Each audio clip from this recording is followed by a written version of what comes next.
Mis apreciables amigos, muy buenos días, buenas tardes, buenas noches. No sé a qué horas vayas a visualizar este video que contiene nuestra clase de esta semana, pero lo importante es que lo estás haciendo y que me das la oportunidad también de poderte saludar a través de este medio. En esta ocasión, continuando con nuestro temario, vamos a estar comentando lo referente a un tema pues sin duda alguna de importancia, de gran trascendencia para todos los trabajadores e incluso, como veremos más adelante, pues para aquellas personas que aún sin tener un patrón, pues reciben un pago por el trabajo que realizan. Entonces el tema que estaremos comentando es salario. ¿Qué es el salario? Y posteriormente comentaremos lo referente al salario mínimo. Pareciera que es un mismo tema, pero en realidad no lo es así. Y tan no lo es así que nuestra ley, la Ley Federal del Trabajo, pues hace claramente esta distinción. Por lo tanto, vamos primero a hacer algunos comentarios, algunas referencias de lo que es el salario. Este tema del salario está reglamentado por lo dispuesto en los artículos del 82 al artículo 89 de nuestra Ley Federal del Trabajo. Ahí en estos artículos nosotros vamos a poder leer, vamos a poder enterarnos de lo que de manera estricta y concreta la ley vigente, nuestra Ley Federal del Trabajo, nos refiere acerca de este tema del salario. Y lo primero que vamos a conocer pues es el concepto, un concepto bastante sencillo, bastante concreto y pues fácil de entender. Nos dice que el salario es la remuneración o es el pago que recibe el trabajador como parte de sus servicios, como pago de su trabajo. Entonces, aquí encontramos pues tres elementos. El primero, que es el trabajo, que va a ser la forma mediante la cual se obtendrá el salario. Segundo, pues quién tenga que pagar ese salario, que en este caso sería un patrón. Y tercero, pues quién recibe el salario, siendo el trabajador. Y estos tres elementos conjugados dan como resultado el salario. Por lo tanto, nuevamente diremos que el salario es el pago, la retribución que el trabajador recibe a cambio de la prestación de su trabajo. Es importante establecer que el salario pues va a ser establecido, va a ser pactado en el contrato individual de trabajo. Hacemos una distinción muy precisa al señalar que tratándose del salario, la ley permite que haya un acuerdo entre el patrón y el trabajador para poder establecer el monto que se pagará por concepto de salario. Entonces, cuando un patrón requiere los servicios de un trabajador, pues en la mayoría de las ocasiones podemos ver que en las convocatorias, en las vacantes, pues ahí se anuncia que incluso se oferta un salario superior al establecido por la ley. Y entonces cuando se trata de un salario que está por encima a lo que la ley establece, pues entonces hablamos precisamente de un salario como tal. Porque si se paga únicamente lo que la ley establece, pues hablaríamos de un salario mínimo. Pero al haber un pago mayor, pues obviamente que ya deja de ser salario mínimo y se convierte en un salario. El trabajador, al visualizar la convocatoria, visualizar la oferta, pues él va a hacer la consideración si realmente le conviene ese trabajo, si realmente ese salario es justo, es equitativo en base a lo que él va a realizar como trabajador. Y bueno, pues si es así, el trabajador se estará presentando con ese patrón y entonces entre ambos, pues la ley permite, la ley de esa opción, esa oportunidad de que se pongan de acuerdo. Y entonces probablemente el patrón ofrezca un salario de 200 pesos diarios o 1.400 a la semana, y el trabajador quizás requiera más, diga, bueno, pues patrón, yo necesito un pago pues algo más elevado porque esto no me alcanza. ¿Qué le parece si usted me paga 300 pesos? Y el patrón dirá, bueno, pues es que 300 no me alcanza. Mira, haciendo un esfuerzo yo te puedo pagar 230. Y el trabajador pues va a considerar, si 230 considera que ya es un buen salario para él. Y diga, bueno, pues está bien, veo que usted está haciendo un esfuerzo, pues yo también haré ese mismo esfuerzo. ¿Qué le parece si usted me paga 250 pesos por jornada de trabajo? Y el patrón, pues haciendo sus cuentas, sus cálculos, dice, bueno, pues está bien, 250. En ese momento se está pactando en una cantidad en concreto, que a partir de ahí, pues será el salario que el trabajador estará recibiendo. Ese acuerdo del salario se va a pactar, se va a establecer en lo que sería el contrato. Cuando el trabajador esté firmando su contrato, pues ahí se debe de establecer esa cantidad. Ahora, hay que tomar en cuenta dos cosas importantes. La primera es que de esos 250 pesos que ya se pactaron como salario, se le van a agregar algunos rubros muy importantes y que vamos a ver más adelante. Pero desde ahora comento que esos rubros pues es lo referente al aguinaldo, a las vacaciones, a la PTU, y son las prestaciones de ley que todo trabajador tiene derecho porque la ley así lo establece. Esos temas recordarás que ya los hemos comentado y en nuestras clases anteriores pues ya queda clara la información. Bueno, a esos 250 pesos entonces estamos diciendo que se le van a agregar algunas cantidades más, algunos conceptos más que tiene que ver con las prestaciones de ley. Pero también a ese salario se le van a hacer algunas retenciones, por lo menos dos, que son las básicas y las que no pueden faltar. Número uno, la retención del ISR, el impuesto sobre la renta, en base a lo que el trabajador va a ganar como salario, que va a ser su ganancia.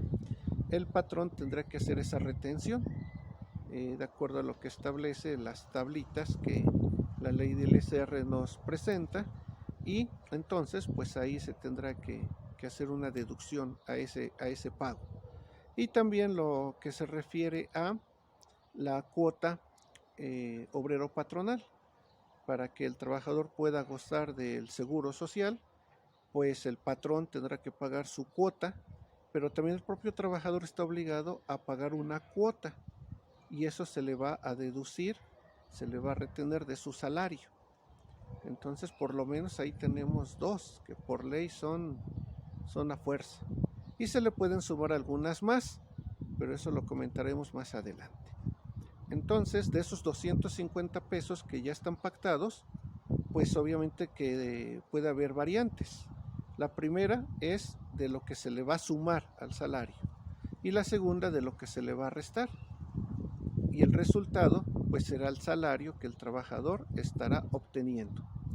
Pero lo importante de acá es resaltar entonces que el salario pactado entre patrón y trabajador siempre se va a considerar como base, como su salario base, y entonces para todos los efectos fiscales, contables, de seguridad social, pues ese salario será el que se tendrá que considerar, el que se tendrá que tomar en cuenta, porque estamos diciendo que es su salario base.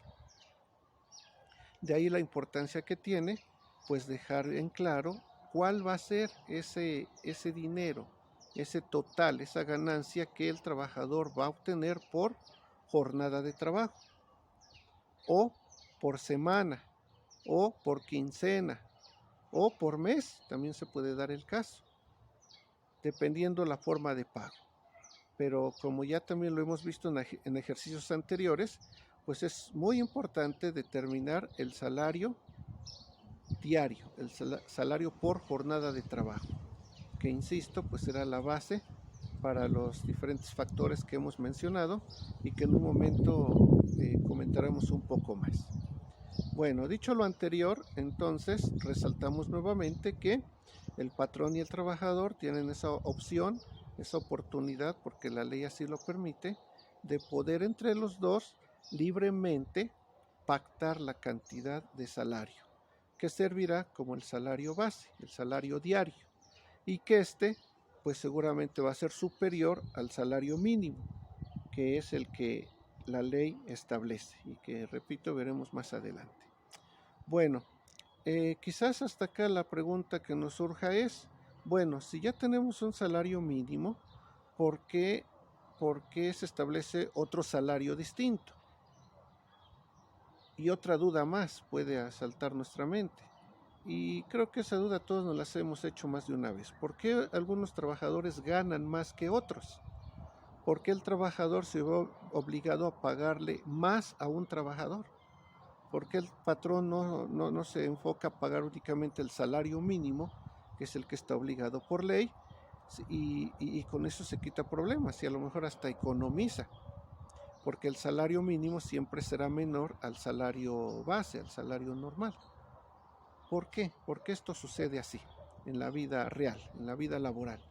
Bueno, hay una rama, hay una disciplina que se encarga del estudio de los salarios como tal, y me refiero a la administración como ciencia o como disciplina enfocada a este estudio de una manera pues más concreta, más precisa. Y dentro de la administración pues hay otra rama que a su vez también se especializa, y es la administración de salarios. Esta rama, este campo de conocimiento de estudios nos dice que pues es importante y además es necesario que exista pues diferentes salarios, que en una empresa, en una organización, el patrón pues tenga que tener que pagar un poco más de lo que la ley le obliga, que en este caso sería el salario mínimo. ¿Y por qué razón? Bueno, la administración de salarios nos dice que una de ellas es porque pues si el patrón requiere de personal calificado, si ese patrón requiere que sus trabajadores sean trabajadores de calidad, pues tendrá también que ofrecer salarios de calidad. ¿Qué trabajador no aspira a tener los mejores trabajadores? Bueno, para poder tener los mejores trabajadores, pues eso cuesta. Y eso requiere un mayor gasto, una mayor inversión. Y por esta razón, pues el patrón tendrá que pagar buenos salarios para tener buenos trabajadores. Ya que si su salario es bajo, si su salario es mínimo, pues esos buenos trabajadores pocas veces van a querer venir a trabajar con él. Y entonces, pues difícilmente estaríamos hablando de trabajadores especializados, trabajadores de calidad. Esa es una razón. La segunda, pues sería por la cuestión de que es necesario retener empleados actuales. En ocasiones el patrón, la empresa, la organización, pues invierte en capacitación a sus trabajadores, invierte en darles pues diferentes especializaciones, como la ley lo establece, en que les dé adiestramiento y capacitación. ¿Y cuántas veces no sucede que cuando ya el trabajador ha recibido especialización, ya sea acreditado, ya sea especializado, pues después se va porque como ya tiene más conocimientos, ya tiene más práctica, pues ahora busca un mejor salario y entonces se va donde le paguen más. Para que eso no suceda, pues el patrón debe de establecer un tabulador de salarios en donde ahí pues se establezca algunos puntos que le van a permitir al trabajador el poder escalar, no solamente en puestos o en los diferentes niveles jerárquicos, sino también en el salario, que pueda ganar más, que tenga un incremento salarial.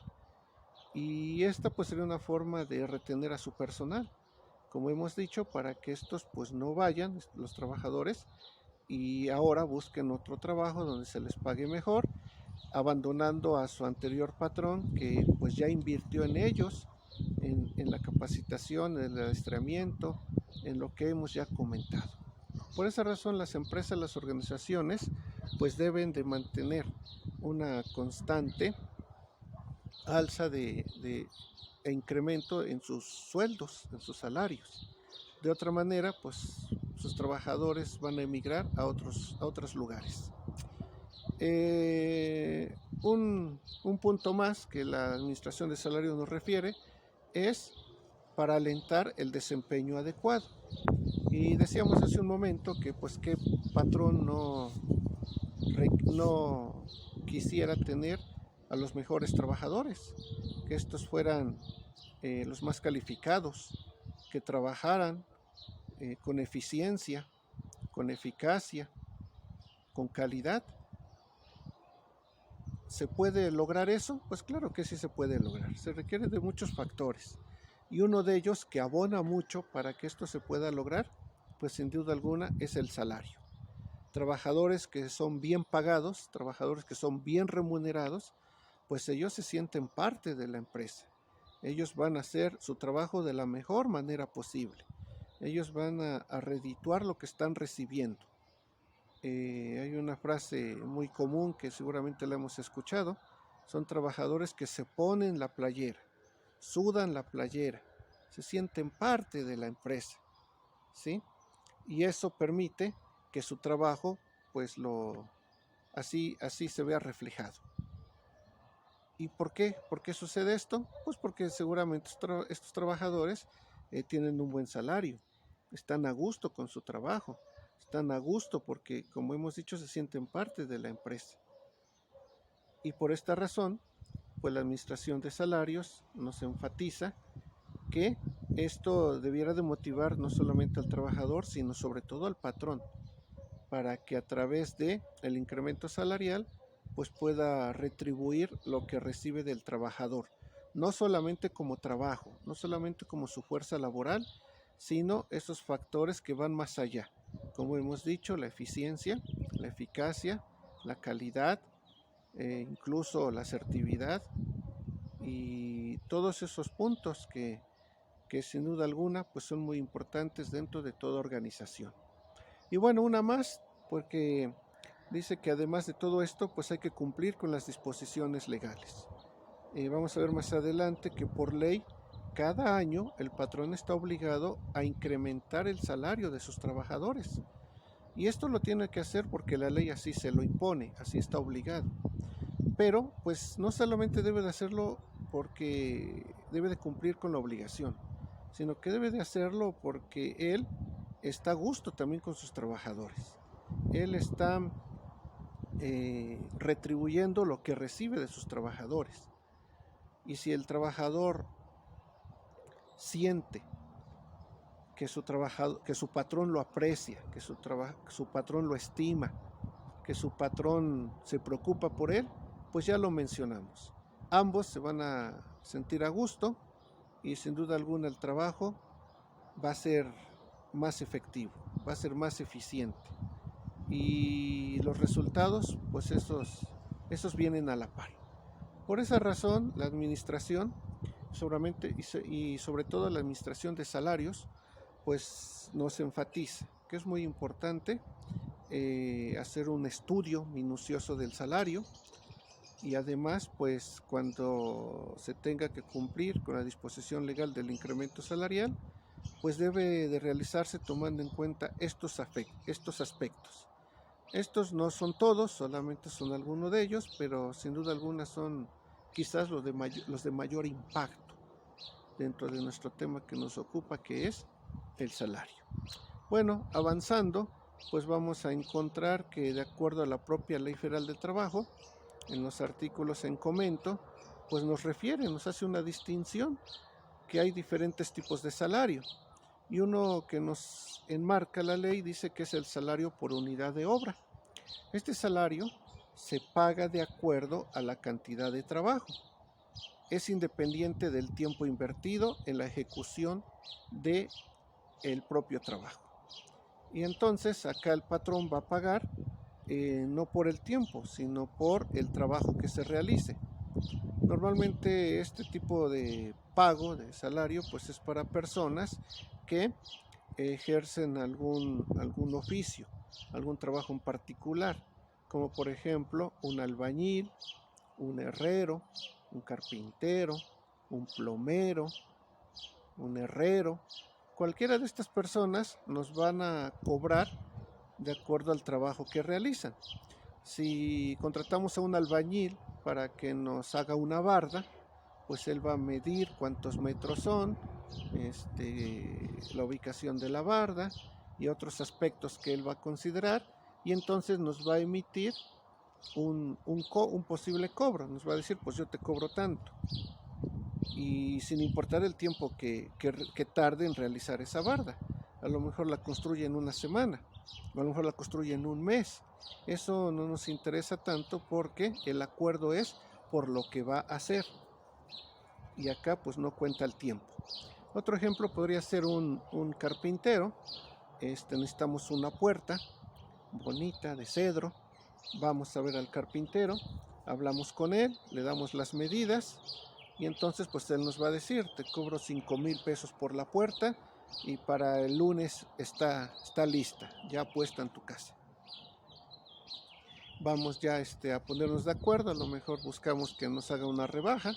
Si nos cobra 5,000, pues le vamos a decir que le pagamos 4,000, y ahí viene pues ese acuerdo que la ley nos permite de negociar y ponernos de acuerdo en cuánto es lo que se va a pagar. Y pues estos son ejemplos para determinar lo que es el salario por unidad de obra. La ley también nos habla de un salario por unidad de tiempo, que probablemente es el más común, el que más conocemos, y este se establece en relación a la duración de la prestación del servicio. Acá el factor que se utiliza como unidad de medida pues es el tiempo, que puede ser por un día, por una quincena, por un mes o hasta por un año. Todo depende. También la ley nos habla de un tercer salario, que es el salario mixto. De acuerdo a la ley, el salario mixto es una combinación de los salarios por unidad de obra y por tiempo. Cuando estos salarios se unen, pues da como resultado un salario mixto, que también en la práctica pues es muy común. Aunque más adelante vamos a distinguir que hay otro salario mixto diferente a lo que estamos mencionando, pero lo abordaremos ya en un momento. Bueno, el salario también se puede clasificar en base a diversos factores. Uno de ellos pues es por el medio empleado para el pago, que puede ser en moneda, en especie o un pago mixto. Es en moneda pues cuando se pacta un pago en moneda circulante, que debe ser en peso. Se debe de establecer la forma, si es en efectivo, si es en cheque, si es en transferencia, si es en depósito bancario. Hay que establecer esa parte también. Ahora, si es en especie, pues también se debe de precisar qué es lo que se va a dar a cambio del trabajo. Aunque recordemos que esta forma de pago pues prácticamente ha caído en desuso, sobre todo porque la ley de alguna manera pues lo prohibió. Esto a partir de tratar de erradicar las tiendas de raya, que en su momento también ya platicamos. Por eso este pago pues casi ya no es tan común, pero pues la ley todavía lo sigue mencionando. Y cuando hablamos de un pago mixto, pues cuando puede ser en moneda y cuando puede ser en especie. A lo mejor una parte del salario se paga en dinero y otra parte con algún artículo o con algún producto o con algo que pacten las partes. Bien, por su capacidad adquisitiva pues puede ser nominal o puede ser real. Cuando es nominal, pues cuando está pactado, cuando en nómina aparece una cantidad, y es real cuando es el pago efectivo. Es decir, en la nómina el trabajador aparece que gana 500 pesos, bueno, que gana 5,000 pesos quincenales. Ese sería su sueldo nominal, 5,000 pesos quincenales. Pero ya el día de pago, en la vida real, pues resulta que ese trabajador solamente recibe 4,000 pesos. Y entonces, pues la pregunta es ¿por qué si en el contrato dice que son 5,000 pesos quincenales, ¿por qué nada más recibe 4,000? Bueno, porque ya mencionamos que el patrón está obligado a hacer algunas deducciones, algunas retenciones de ley. Y una vez que ha hecho esas retenciones, esas deducciones, pues va a pagar de manera efectiva el sobrante. En mi ejemplo, pues a lo mejor son 1,000 pesos que le está deduciendo por su cuota obrero patronal y por su ISR, ahí la retención del impuesto sobre la renta. Y ahí está perdiendo 1,000 pesos. Entonces, aunque tenga un pago nominal de 5,000, su pago real, su pago ya efectivo, pues eran 4,000. Y esto pues es una parte triste. Cuando ustedes ya trabajen lo van a experimentar, pero a final de cuentas pues debemos de cumplir con estas retenciones, debemos de cumplir con estas aportaciones de ley, y pues a final de cuentas el dinero que se paga, que se recibe al final de la quincena, pues es el salario, y como tal pues debemos de ajustarnos a él. Bueno, también hay otra clasificación que puede ser por sus límites, que hay un salario mínimo y puede haber un salario máximo. Como tal tenemos una ley que reglamenta el salario mínimo, pero hasta este momento todavía no tenemos una ley que reglamente un salario máximo. En la empresa, en la organización, sí puede haber un salario máximo. Ahí, por ejemplo, se puede establecer que nadie puede ganar más que el gerente o el director general, o a lo mejor la junta de gobierno, todo depende, ¿sí? Y a partir de ahí en el tabulador pues ya viene en línea ascendente los diferentes puestos de trabajo, los niveles jerárquicos y su salario para cada uno de ellos. Entonces pues sí puede haber un mínimo y también puede haber un máximo, aunque insisto, legalmente pues no tenemos una ley propia que reglamente los salarios máximos como tal. Bueno, vamos ahora a hacer una distinción de algo que probablemente ya hayas escuchado y que quizás también te hayas preguntado. ¿Es lo mismo un sueldo que un salario? ¿Es lo mismo? Pues la respuesta es no. No, y hoy nos va a quedar claro. Cuando hablamos de un salario, pues ya sabemos que salario es el pago o la retribución que recibe el trabajador por su trabajo, por la prestación de su servicio que presta un patrón. Eso es de manera general el salario. ¿Y qué es el sueldo? Bueno, el sueldo nos dice que es el pago o es la retribución que recibe el empleado de confianza por parte del patrón. Entonces, ¿cuál es la diferencia? Pues que el salario es para los trabajadores en común, los trabajadores comunes y corrientes, pero para aquellos trabajadores que están catalogados como trabajadores de confianza, para ellos su pago será un sueldo. Será un sueldo. Esa quizás es la principal distinción y es la que ahora nos vamos nosotros a quedar con ella, ¿sí? Ya vimos en temas anteriores quiénes están considerados como trabajadores de confianza y por qué son trabajadores de confianza. También recordarás que comentamos que normalmente el trabajador de confianza recibe un sueldo, un salario mayor a los demás trabajadores. ¿Y por qué se le paga más? Pues por las funciones que realiza, que normalmente son funciones de dirección, de gerencia, de supervisión, de fiscalización o administrativas, y por la información que maneja, por toda la relación que es más estrecha con el patrón, con el jefe, con el jefe, pues por esa razón se le va a pagar un poco más, y entonces ya no gana un salario, sino que para ellos se les denomina un sueldo. Bueno, también hay otro pago que son los honorarios. Los honorarios es la retribución debida a un profesionista independiente por concepto de un trabajo concreto realizado. Se puede dar el caso que alguno de ustedes, cuando termine la carrera y ya comienza a ejercer la profesión de contaduría, pues a lo mejor diga, pues a mí no me gusta que me manden, a mí no me gusta tener un patrón, yo me quiero mandar solo, yo quiero ser mi propio patrón. Y pues la carrera de contaduría es una carrera que nos da esa oportunidad, es una carrera que dentro de las tantas bondades que tiene, pues te da ese privilegio de ser tu propio patrón. Y entonces, pues a lo mejor en tu casa, ahí pones tu despacho contable y ahí vas a prestar tus servicios profesionales. Y entonces todas las personas que requieran de tus servicios van a venir y te van a contratar. A lo mejor para que lleves una contabilidad, a lo mejor para que realices algunos pagos, dependiendo.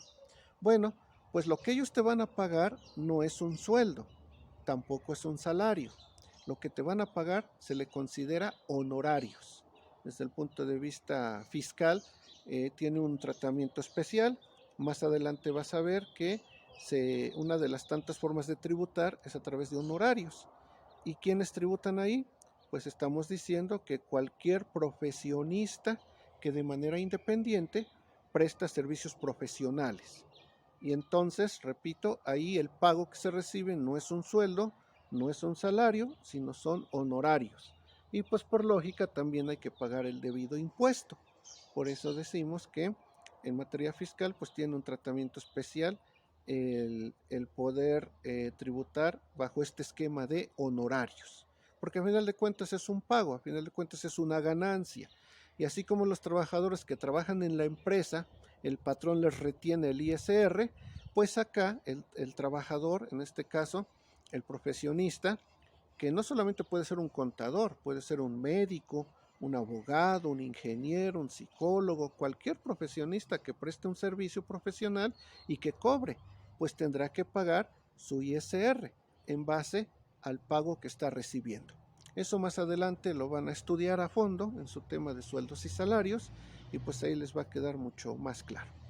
Y por último tenemos un cuarto pago que es la comisión.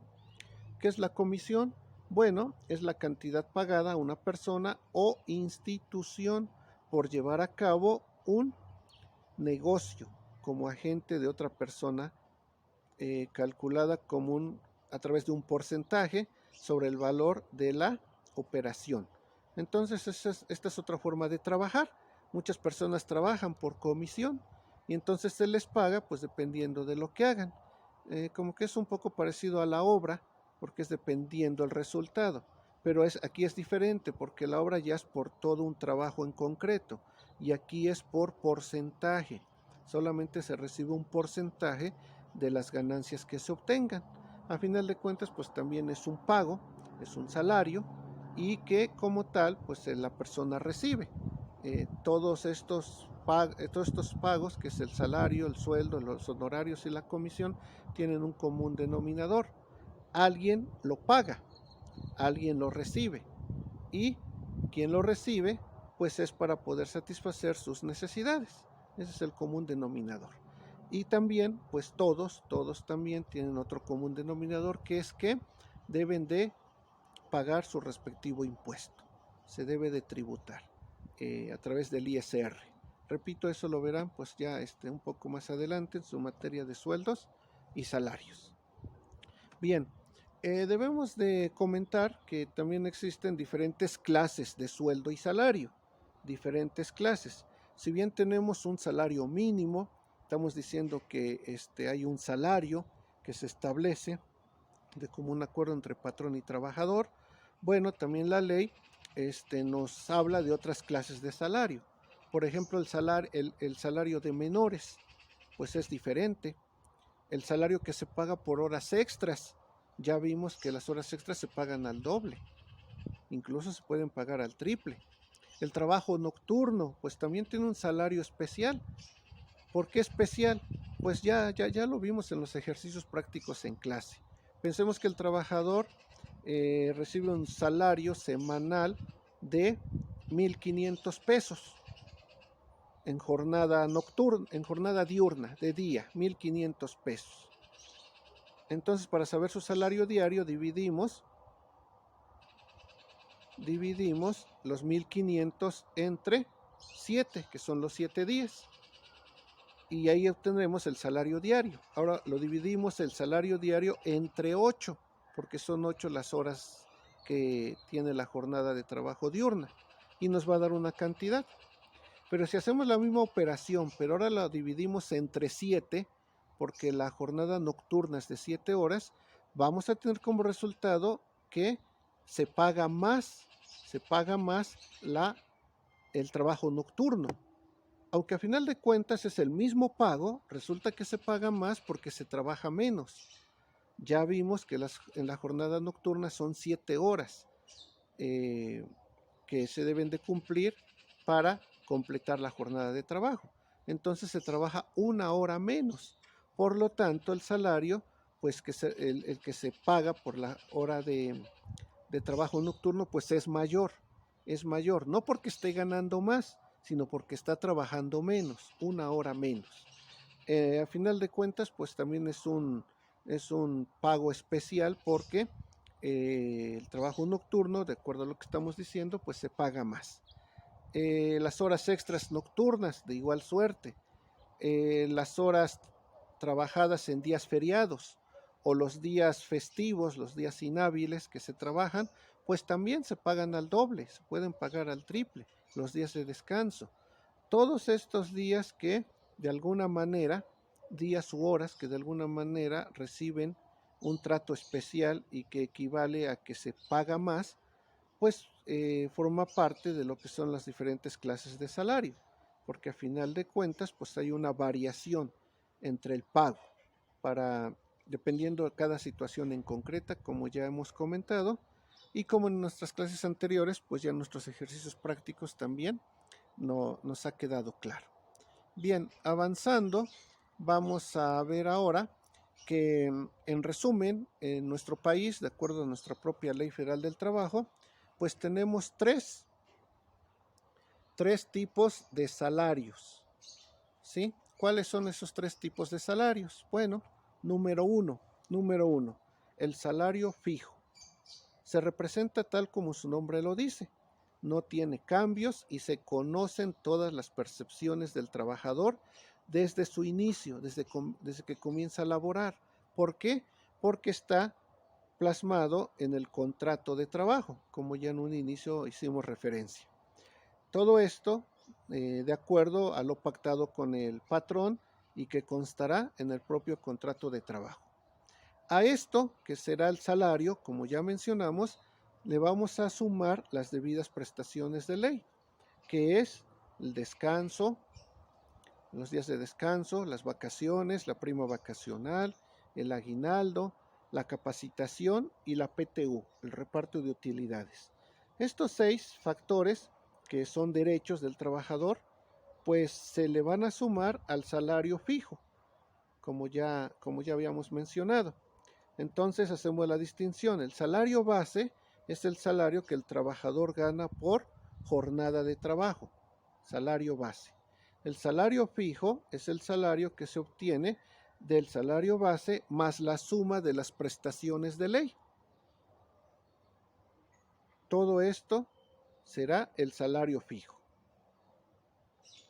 El ejemplo práctico pues sería, te contratan en una empresa con un contrato de 1 año con un sueldo de 8,000 pesos mensuales. En este caso es un sueldo fijo porque desde un inicio tú ya sabes cuánto vas a recibir, 8,000 pesos mensuales o 4,000 quincenales o 2,000 semanales. Eso es lo que se te va a pagar, ya está pactado en el contrato, tú ya lo sabes, el patrón ya lo sabe. Solamente hay que esperar que llegue el día de pago para que se pague y de manera fija eso es lo que tú como trabajador vas a recibir. Bien, avanzando tenemos el segundo salario. El primero es el fijo, ahora tenemos un segundo que se le conoce como salario variable. El salario variable, como su nombre lo indica, cambia, varía. Y entonces, por lógica, podremos decir que no se sabe cuánto dinero va a recibir el propio trabajador, pues depende de sus capacidades o aptitudes que tenga, o quizás de algunas otras circunstancias más. Por ejemplo,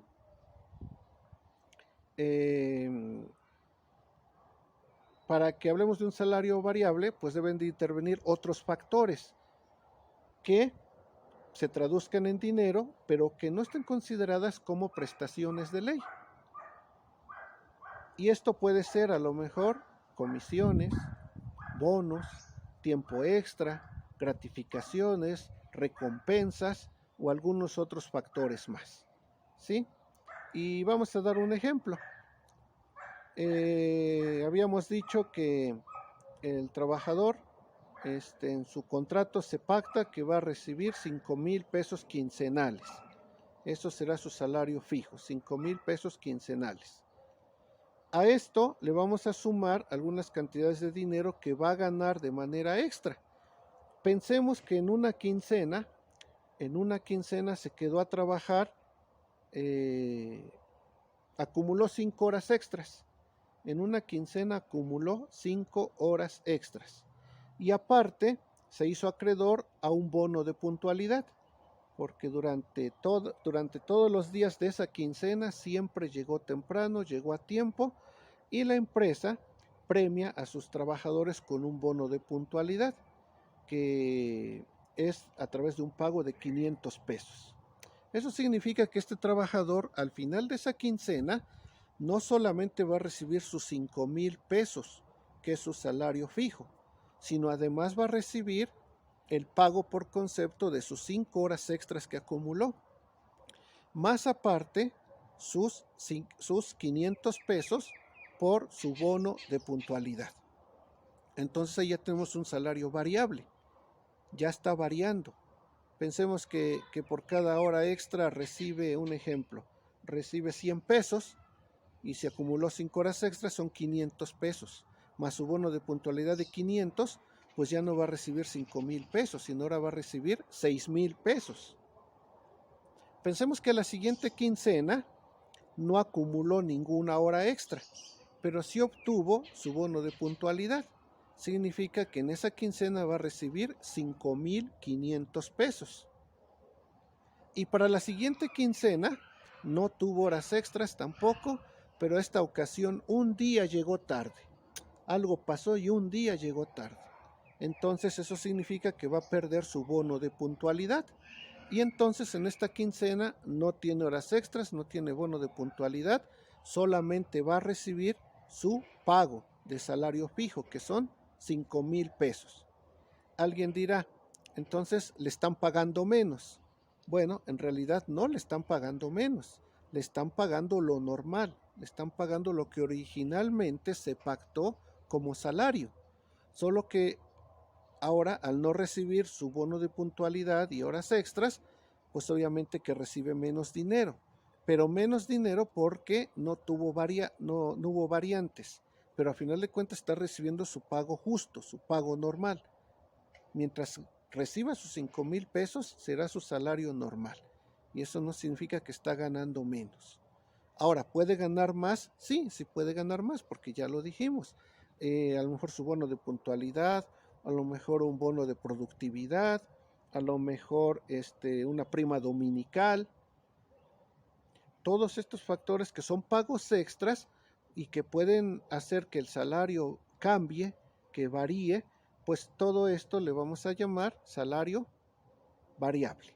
Entonces es fijo cuando siempre se recibe lo mismo y es variable cuando se reciben pagos adicionales, pero que no son continuos, sino que son a veces sí, a veces no.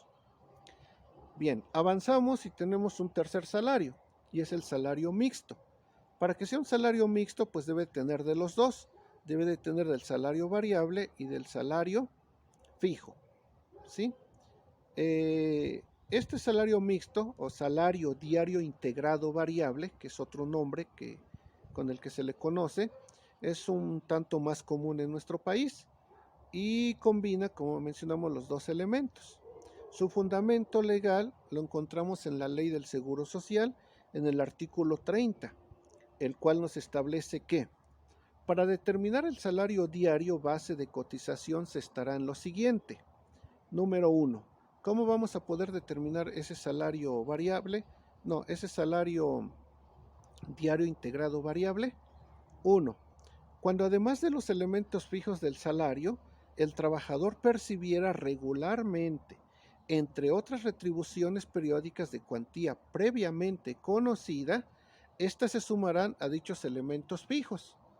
Ejemplo, si una empresa te contrata y te paga 5,000 pesos quincenales, y además de las prestaciones de ley que te va a dar, tienes bonos de productividad que son 500 pesos, tienes un bono de puntualidad de otros 500 pesos, comisiones por ventas, y todo esto acumula un salario de 9,000 pesos al mes.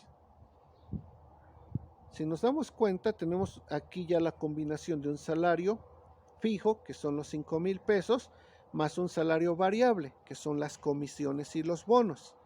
Si esto se vuelve regular, si esto se vuelve así ya algo común, entonces no es un salario variable, se convierte en un salario mixto, o también llamado salario diario integrado variable, ¿sí? Aunque reúne un salario de las dos partes, de los diferentes salarios del fijo y del variable, pasa a ser mixto porque ya es más común. Acuérdate, es variable cuando es a veces sí, a veces no. Y es mixto cuando esa variable es fija, es estática. Por ejemplo, el bono de puntualidad.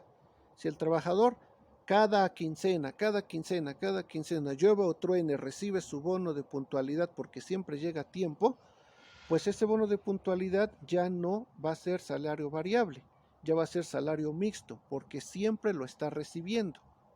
Esa es la diferencia. Es variable cuando a veces sí lo recibe y a veces no.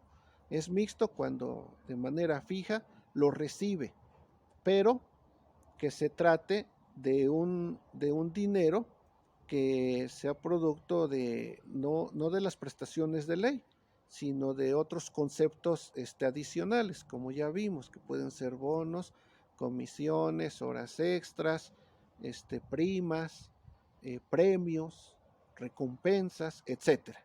Si son continuos, entonces será mixto. Bueno, y una segunda forma que la ley del Seguro Social nos establece para determinarlo dice: si por la naturaleza del trabajo el salario se integra con elementos variables que no puedan ser previamente conocidos, se sumarán los ingresos totales percibidos durante los 2 meses anteriores y se dividirán entre el número de días de salario devengado, salario del trabajador por el mes trabajado, sin importar si lo haya cobrado o no en ese periodo. Si se trata de un trabajador de nuevo ingreso, se tomará el salario probable que le corresponda en el mismo periodo. Y en nuestra clase vamos a hacer varios ejemplos de esto, pero adelanto uno. Diríamos, por ejemplo, que si un trabajador gana 4,500 quincenales, significa que obtendría un salario de 9,000 pesos mensuales. Sumados serían 18,000 pesos por 2 meses. Estos 18,000 pesos ganados en 2 meses los vamos a dividir entre 40, pensando que este trabajador solamente labora 5 días a la semana, de lunes a viernes. Primer semana 5 días, segunda semana 10 días, que sería una quincena, 20 días al mes, 40 días al mes. Dividimos 18,000 entre 40, nos da como resultado 450 pesos. Estos 450 pesos sería el salario base por día con todo y comisiones, para efectos de materia de seguridad social. ¿Sí? Esto es importante y repito, en sueldos y salarios, que será otra materia más especializada en esto, lo van a ver. Y pues a lo mejor ahorita un poquito se les hace un tanto complicado, pero ya como contadores, pues esto va a ser su pan de todos los días. Ustedes van a determinar el salario base, el salario fijo, salario variable, salario mixto, lo que se tenga que pagar como cotización al seguro, y todas esas cuentecitas, pues ustedes las van a dominar sin problema alguno. Hoy de manera legal, porque nuestra materia es del punto de vista legal, pues estamos viendo estos parámetros que la propia ley establece, teniendo como base, como punto de partida, el salario. Bien, pues hasta aquí sería lo referente a este tema del salario. Y repito, en clase con algunos ejercicios prácticos, pues vamos a poder hacer algunas cuentas para determinar estos 3 diferentes tipos de salario: salario fijo, salario base, salario fijo, salario variable y salario mixto, ¿sí? Y a esto, pues vamos a nuestro siguiente tema. Y el siguiente tema es salario mínimo. Este salario mínimo pues es el que sí está reglamentado por la ley. Debemos saber que a nivel nacional existe una comisión llamada Comisión Nacional de Salarios Mínimos, que de acuerdo a la ley está compuesta de manera tripartita, es decir, por tres partes. Una parte representada por el gobierno, otra parte que representa a los patrones, al sector patronal, y otra parte que representa a los trabajadores. Principalmente son los sindicatos que nombran a sus representantes.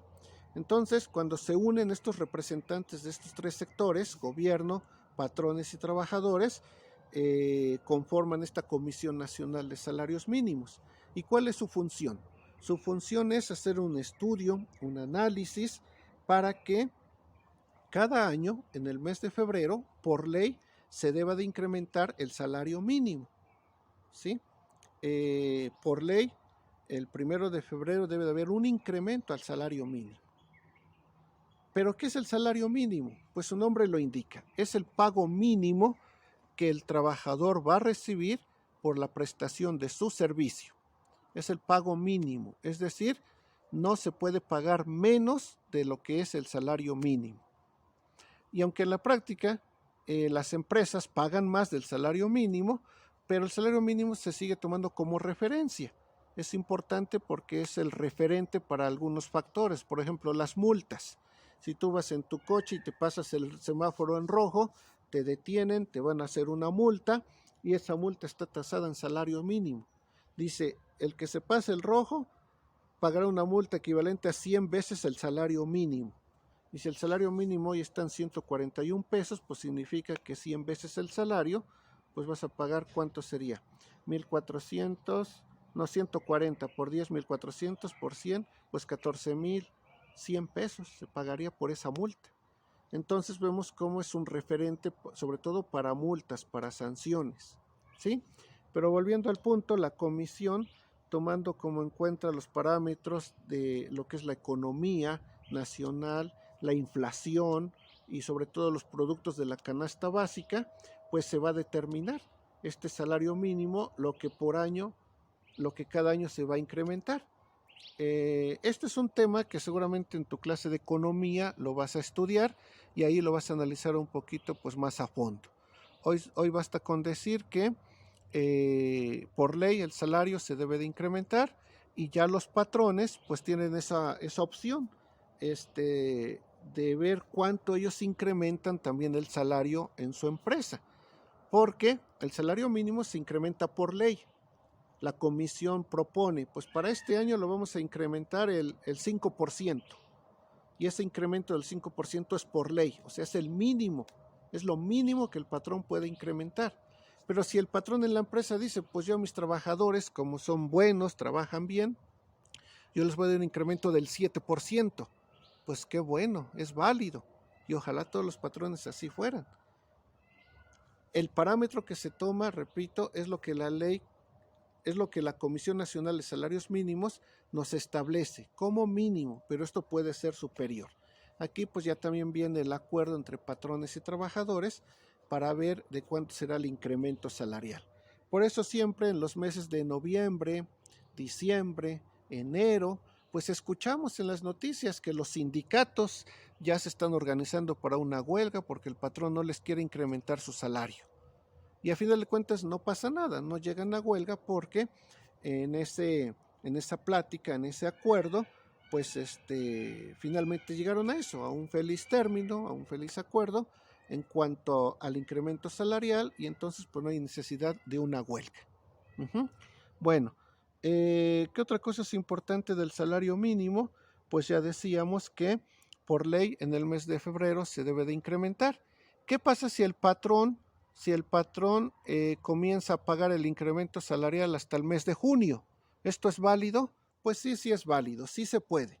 A lo mejor el incremento por ley se da en febrero, pero el patrón lo comienza a pagar hasta junio.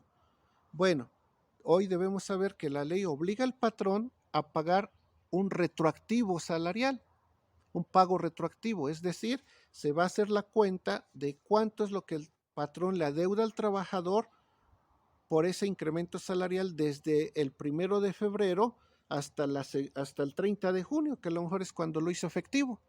A lo mejor es todo febrero, todo marzo, todo abril, todo mayo y todo junio. 5 meses. Vamos a hacer la cuenta para saber cuánto sería de retroactivo. Pero lo tendrá que pagar el patrón todo en junto. O a lo mejor dice, pues no hay dinero, nos esperamos, y a lo mejor el incremento salarial lo paga hasta octubre. Pues es válido, pero hay que tomar en cuenta el incremento salarial, ¿sí? Hay que hacer las cuentas. En clase vamos a hacer nuestras cuentas, nuestro cálculo para ver cómo se determina el retroactivo en el salario.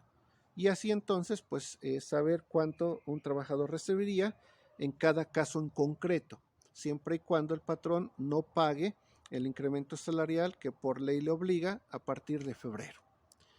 Como podrás ver, pues ya la tarde nos está ganando, una tarde bonita, calurosa, un poco nublado en este momento, y hoy quise tener como marco este lugar porque pues ya se asoma la primavera.